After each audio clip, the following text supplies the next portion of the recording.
दोस्तों ये 24 इंच का एलईडी है, असेंबल एलईडी है, सैमसंग लिखा हुआ है इस पर।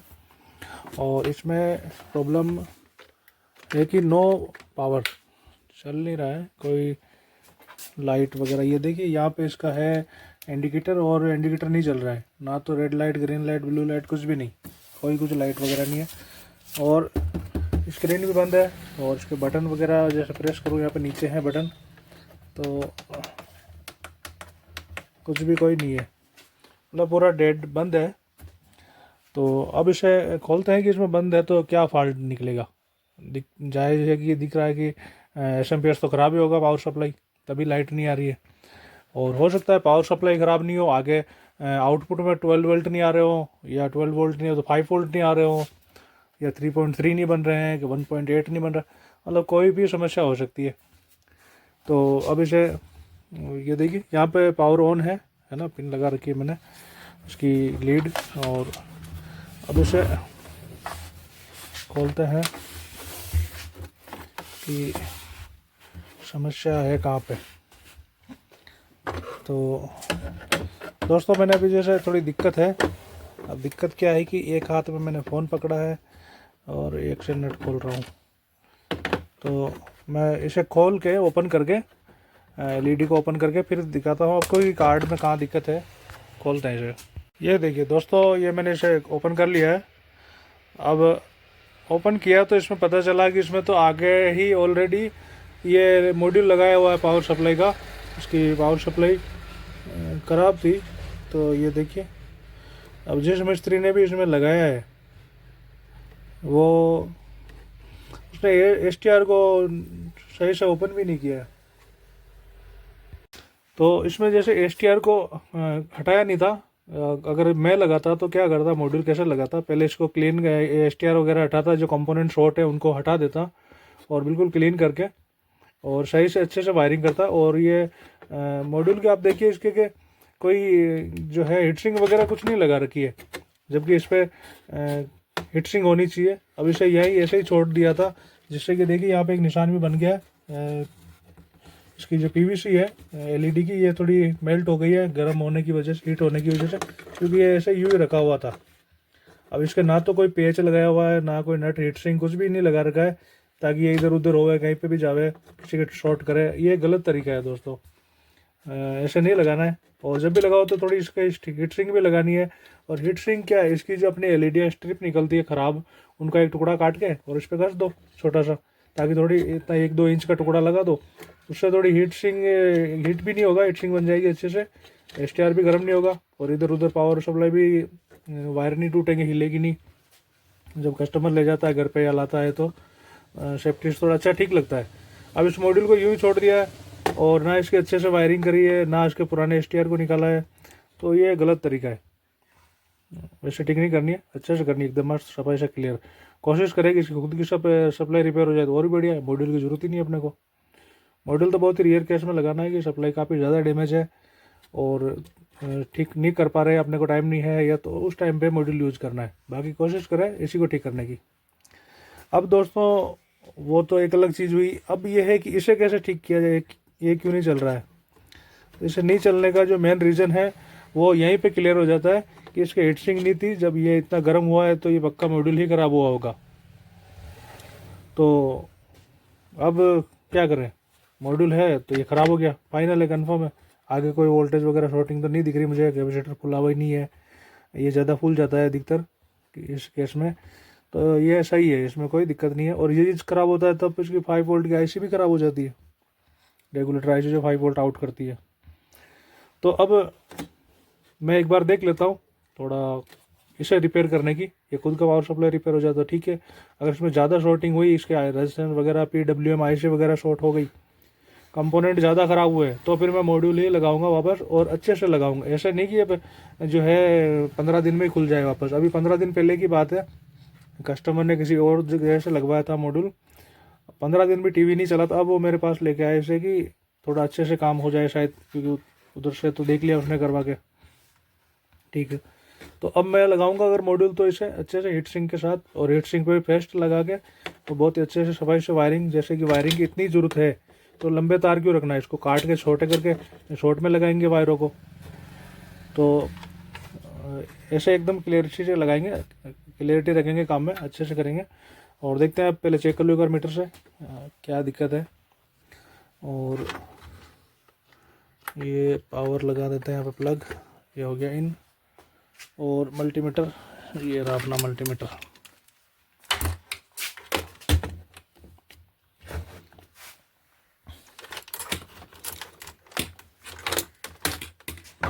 अब इसके जो है 5 वोल्ट देख लेते हैं पहले। 5 के 12 सॉरी 12 वोल्ट, यहाँ पर 12 वोल्ट नहीं आ रहे हैं। तो 12 वोल्ट नहीं आ रहे तो कोई बात नहीं, अब यहाँ पे चेक कर लेते हैं इसके डीसी वोल्ट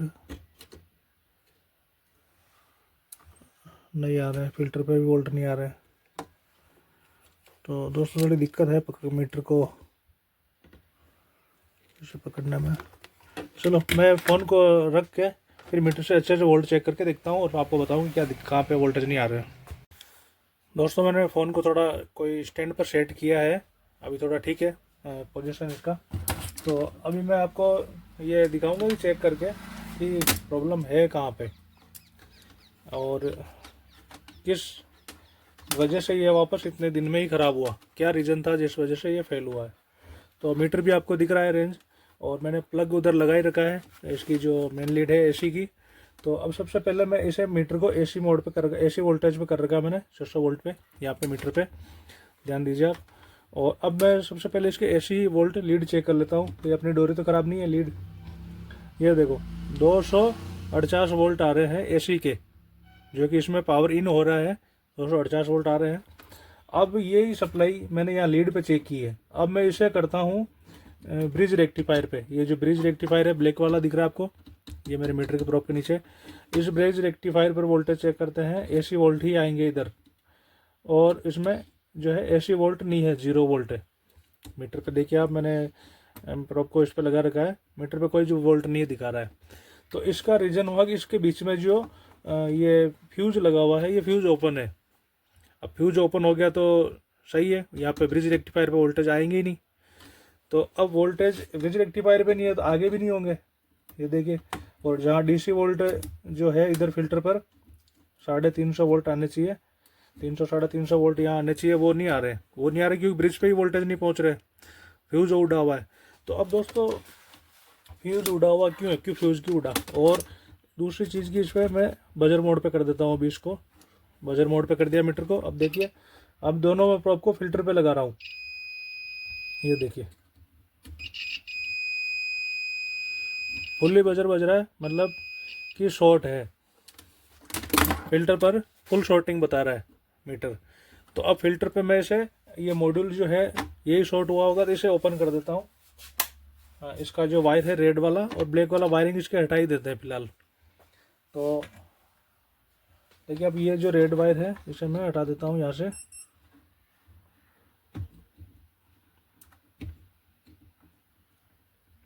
एक मिनट दोस्तों, वायरिंग जो है मेरा थोड़ा कम डिग्री पे सेट हो रखा था। ये देखिए रेड वायर हट गया और ब्लैक को भी हटा देते हैं। तो ये जो माइनस पर लगा हुआ ब्लैक, ये भी हट गया। अब ये मॉड्यूल एक तरह से फ्री है, सिर्फ ऑटो कपलर की तार है। तो अब मैं इसे चेक करता हूँ, ये देखिए सॉरी ये टच हो गया था आपस में। ये देखिए अभी मैंने फिल्टर पर लगा रखा है, कुछ रीडिंग दिखा रहा है पर शॉर्टिंग नहीं बता रहा है। बजर मोड पर ही है अपना मीटर, ये देखिए। तो अब यहाँ पर शॉर्टिंग नहीं है। और ये जो 2 वायर हैं इसके मॉड्यूल के, इनको चेक करते हैं। ये देखो ये मॉड्यूल के वायर दोनों मैंने प्रोब पकड़ रखी है, ये मॉड्यूल मतलब शॉर्ट है। तो कंफर्म है मॉड्यूल शॉर्ट हो गया अपना। अब ये मॉड्यूल आसानी से शॉर्ट होता नहीं है, बहुत अच्छा मॉड्यूल आता है, बाहर का होता है, मेड इन चाइना या जहाँ से बनता है। तो ये आसानी से ख़राब होता नहीं, मॉड्यूल बहुत अच्छी क्वालिटी का आता है, सभी सप्लाई में लगाते चलते हैं।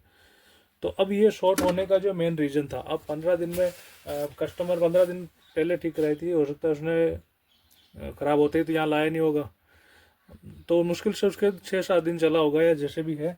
अब ये मॉड्यूल शॉर्ट होने का रीज़न तो मैंने बताया था कि हीट सिंक नहीं थी, इस वजह से मॉसफेट गर्म हुआ इसका, वो एक अलग कारण था। और इसका जो मेन रीज़न है वो मैं बताऊँ आपको दोस्तों। कार्ड को थोड़ा खोल लेता हूँ आपको अच्छे से दिखे। इसका इतना जल्दी से वापस ख़राब होना,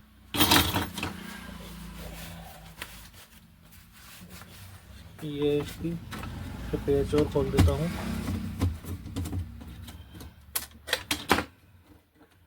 मेन पावर इसे हटा दिया मैंने।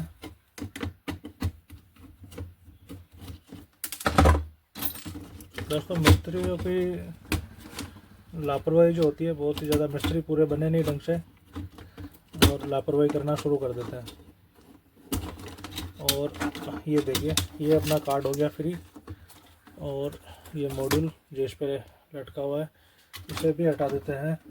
ये ऑटो कटर के वायर काट दिए मैंने। अब दोस्तों ये कार्ड अपना, अब इसमें जो सप्लाई तो ख़राब, आपको पता है STR शॉर्ट है।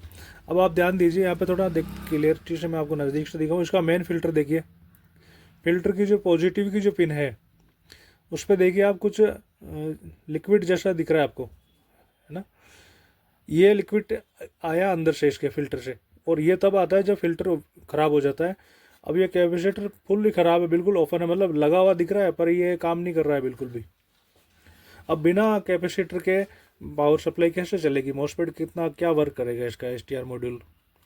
तो अब इसका जो ख़राब होने का मेन रीज़न था ये फ़िल्टर ख़राब था, और ख़राब फ़िल्टर की वजह से इसकी सप्लाई शॉर्ट हुई थी। और ख़राब फ़िल्टर को नहीं हटाकर वापस पावर सप्लाई मॉड्यूल लगा के दुकानदार मिस्त्री ने इसे कस्टमर को दे दिया LED। तो दोस्तों इसका जो मेन प्रॉब्लम जिस वजह से ये सप्लाई शॉर्ट हुई उसे ठीक किया ही नहीं गया था, जबकि दूसरे आइटम इसमें लगा दिए थे, इसको मॉड्यूल को लगा के चालू कर दिया, पर ये नहीं देखा कि ये सप्लाई ख़राब हुई किस वजह से। सप्लाई ख़राब हुई फ़िल्टर की वजह से, और फिल्टर को चेंज किया ही नहीं, वापस पावर सप्लाई रिपेयर करके दे दिया। प्रॉब्लम आई उसे ठीक किया है, प्रॉब्लम किस वजह से आई उसको ठीक नहीं किया। तो अभी देखिए ये फ़िल्टर है जो है ख़राब है, ये दिख रहा है यहाँ पे। और आप जानते ही है फ़िल्टर ऐसे दिख जाता है तो ये लिक्विड वाला बाहर निकल जाता है तो फ़िल्टर ख़राब ही है। और मीटर से भी चेक करके दिखा दो आपको कि ये ख़राब ही है या सब दिख ही रहा है, इस पर मीटर से भी चेक करता है। और मैं इसको पिन्ने काट लेता हूँ और फिल्टर को उखाड़ देते हैं। ये देखिए निकल गया। और अभी इसे चेक करते हैं।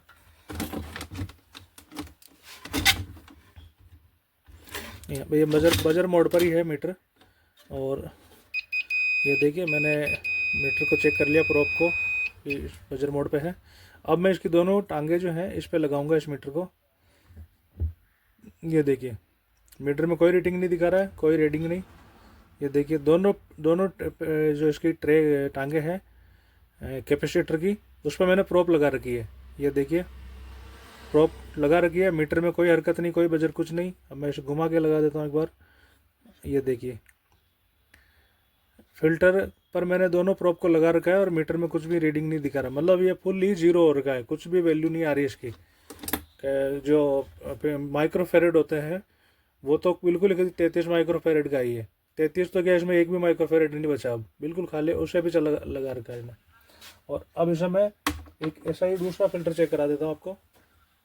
कोई भी फ़िल्टर, ये देखिए ये छोटा है 16,000 का, मतलब 1016। अब इसको देखते हैं कि ये देखिए 1 मिनट, ये देख कुछ रीडिंग दिखा। ये थोड़ा चार्ज था, मैंने भी किसी पे चेक कर रहे हैं ऐसे डायरेक्ट लगा के चेक किया था तो इसमें करंट बचा हुआ था, इसलिए बजर बच गया था। अब देखिए आप बजर नहीं बज रहा पर रीडिंग ज़रूर दिखा रहा है मीटर के अंदर। मीटर में रीडिंग उल्टा घुमा के दिखाता है। ये देखिए ये बजर बजेगा और देखिए बंद हो गया, है ना। अब वापस लगाऊँ, बजर बजेगा 1 सेकंड के लिए। ये देखो रीडिंग शो कर रहा है, शॉर्टिंग भी नहीं है और रीडिंग आ रही है, मतलब ये सही कैपेसिटर है, नया इसलिए बता रहा है। ऐसे ही रीडिंग इस वाले पर भी बतानी चाहिए थी पर ये नहीं बता रहा है, ख़राब है। तो अब दोस्तों फ़िल्टर लगाएंगे और वापस इस पर मॉड्यूल लगाएंगे तो ऐसे ऐसे चल जाएगा सप्लाई। तो दोस्तों अब पहले तो मैं इसका STR हटाऊँगा क्योंकि ये ख़राब है, इसको यहाँ रखने से कोई मतलब नहीं है, शॉर्टिंग करेगा। हालांकि इसके टांगे हटा रखी है पर फिर भी क्यों रखना है। इसकी PWM IC पूरी तरह से जल गई है। यहाँ पे देखिए ट्रैक भी जल गया नीचे से, और ये रस्से से चली हुई है। हालांकि मैं इसे भी ठीक कर सकता हूँ, कोई दिक्कत नहीं है, चाहे तो हो जाती है, कोई मुश्किल नहीं, आप भी कर सकते हो आसानी से। पर इसमें मॉड्यूल ही लगा देंगे वापस, शॉर्ट में काम हो जाएगा। और ये फ़िल्टर लगाना ज़रूरी है, ये फ़िल्टर लग गया तो फिर मॉड्यूल आराम से चलेगा। देखिए हटा देते हैं इसे। दोस्तों जब भी आप पावर सप्लाई रिपेयर करते हैं किसी भी चीज़ की हुई, चाहे एलईडी हुई, एडेप्टर हुआ, या कोई भी एसएमपीएस पावर सप्लाई है, आप मेन फिल्टर को पहले चेक करोगे, नहीं तो दोबारा कंप्लेंट आएगी। क्योंकि बहुत से लोग यही करते हैं, एसटीआर वगैरह जला हुआ है उसे चेक कर लेते हैं, फिल्टर को चेक करते ही नहीं है। अब बिना फिल्टर के एसएमपीएस वर्क कर लेता है, पर वो जल्द ही, ये देखिए एसटीआर मैंने हटा दिया है।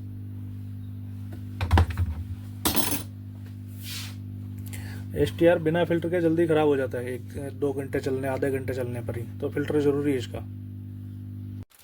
दोस्तों फिल्टर मैंने लगा दिया है, ये एक दूसरे कार्ड से निकाल के लगाया था, बट सही है, ओके है फिल्टर। अभी मैं इसको चेक करवा देता हूँ आपको कि ये पहले वाले फिल्टर का डिफरेंस और इसका डिफरेंस आपको पता चलना चाहिए। ये देखिए, ये मीटर बजर मोड पर ही है। और अब देखिए मैं इसे यहाँ लगाता हूँ, ये देखिए हल्की सी बीप की आवाज़ आएगी एक बार, और रीडिंग दिख रही है आपको।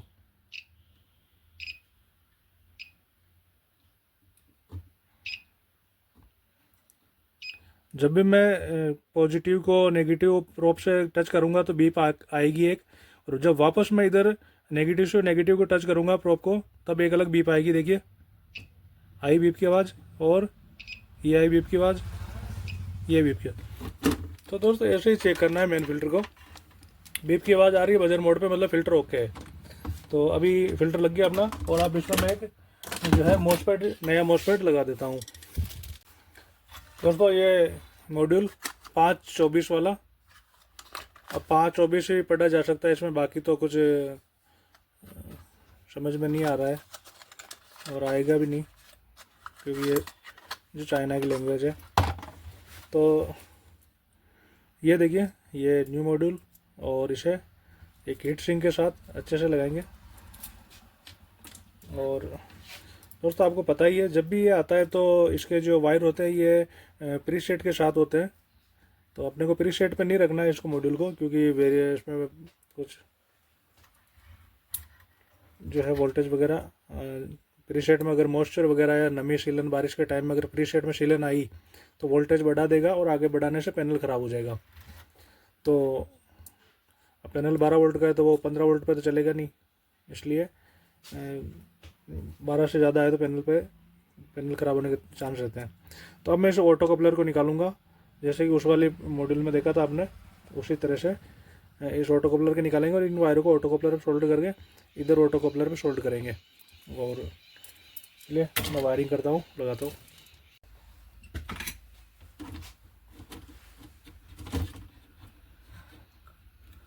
दोस्तों इसका ब्लैक वायर है, जो ब्लैक वायर अपन लगाएंगे इसके नेगेटिव के, जो फिल्टर का जो बड़ा वाला फिल्टर जो है 350 वोल्ट, उसका नेगेटिव जो है इस पर यहाँ सोल्डरिंग कर देंगे माइनस पर। और ये देखिए, ये ब्लैक वायर मैंने माइनस पर सोल्डरिंग कर दिया, और रेड वायर जो एसटीआर है उसके ड्रेन पर सोल्ड करना है, एसटीआर के जो बीच वाली टांगड़ी है उस पर सोल्ड कर देना है। और ये इसकी एसटीआर की बीच वाली टांग पर जो ये मैंने इसके ड्रेन पे सोल्डरिंग कर दिया, और ये लग गया।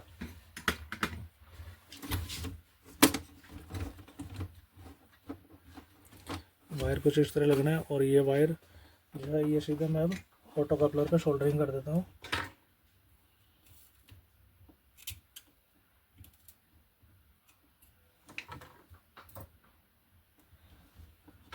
तो दोस्तों ऑटो कपलर पे जब हम तार लगा रहे हैं इसके वायर, तो ये ज़रूरी नहीं रहता कि ये येलो वायर किधर लगना है, ब्लू वायर किधर लगना है, ये कोई मायने नहीं रखता, आप इधर भी लगा सकते हो। बस ध्यान ये रहे कि जिधर अपन ने ब्लू वायर लगाया है ऑटो कपलर पर भी इधर ब्लू ही लगाना है। जैसे 1 नंबर पिन पे लगाया तो वो भी वायर 1 नंबर पिन पे भी वही कलर लगना चाहिए। ऐसा है। अभी मैं इसको निकाल देता हूँ यहाँ से, जहाँ पे ऑलरेडी ये लगे हुए हैं, जो कि कंपनी से लगे हुए आते हैं, उनको निकालना है।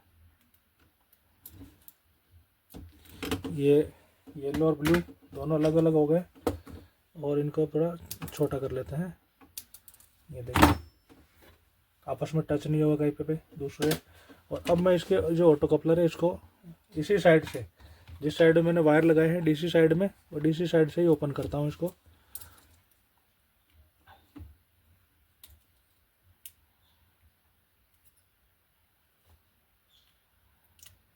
ये देखिए ये बाहर निकल गया से। और अब जो इसका वायर है ब्लू वायर ऑटो कपलर इधर भी इस साइड में है, तो इधर इसको भी इधर ही रखना है। सेम जैसे ऑटो कपलर उधर लगा हुआ था वैसे इधर सोल्डरिंग कर देनी है। ये हो गया शोल्डर, और इधर भी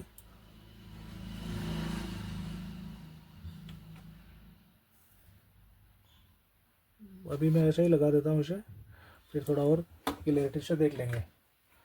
देखिए दोस्तों, ये जो है इधर वाली जो पिन है ऑटो कपलर की वो ब्लू है, तो मैंने इधर भी ब्लू ही रखा है उसको। इधर सोल्डरिंग ब्लू पे किया था पहले, तो फिर बाद में मैंने इधर ब्लू पे किया है। ब्लू कलर को इधर सेम स्थिति में लगा दिया है, और अभी ये ओके है। अब इसकी टेस्टिंग करनी है। ये खराब फिल्टर, और ये वायर इसका बैकलाइट का कनेक्ट कर दिया। मेन पावर सप्लाई, सॉरी दोस्तों, फ्यूज अपन ने लगाया नहीं है, फ्यूज भी जंपर करना है इसका।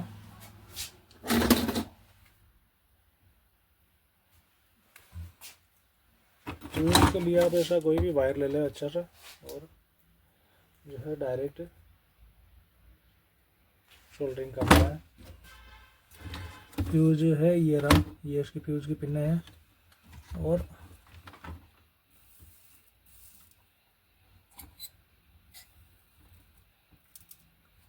ये देखिए फ्यूज पर जंपर कर दिया। पतला वायर ही लगाना है, इतना पतला भी नहीं कि जल जाए खुद ही हल्के से लोड पे, और इतना मोटा भी नहीं कि शॉर्ट नहीं हुआ, शॉर्ट होने पे जले नहीं। तो अब इसमें जो है कार्ड को फिट कर देते हैं। दोस्तों ये एसी की लीड जो है मैंने इसमें लगा दी कनेक्टर में। ये इसका IR कीबोर्ड के वायर कनेक्ट हो गए हैं, और स्पीकर की अभी ज़रूरत नहीं है, स्पीकर के बाद में लगाएंगे। इसे मैं निकाल देता हूँ। दोस्तों अभी सारी केबलें मैंने लगा दी है। LVDS नहीं लगानी है, LVDS को हटा के रखना है, ज़रूरी है हटाना इसको, और इसे लगाना भी नहीं है अभी। पहले इसको चला के देखेंगे, LED चल गया, बैक लाइटें वगैरह ग्लो हो गई, उसके बाद लगाएंगे वोल्टेज टेस्ट करके। अभी ये लगा दिया मॉड्यूल, रख दिया इधर, टेस्टिंग करते हैं।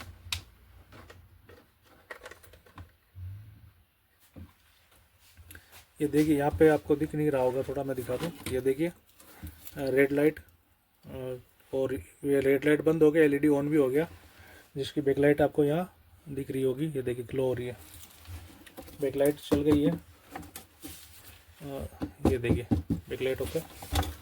अभी इसके वोल्टेज चेक करते हैं। हालांकि सही वर्क कर रहा है, कोई दिक्कत नहीं है, फिर भी एक बार मैं आपको दिखा देता हूँ इसके वोल्टेज मीटर थोड़ा। ये देखिए, ये देखो 12 वोल्ट ओके, यही आना चाहिए और सही आ रहा है। तो ये बंद करता हूँ और LVDS लगाता हूँ।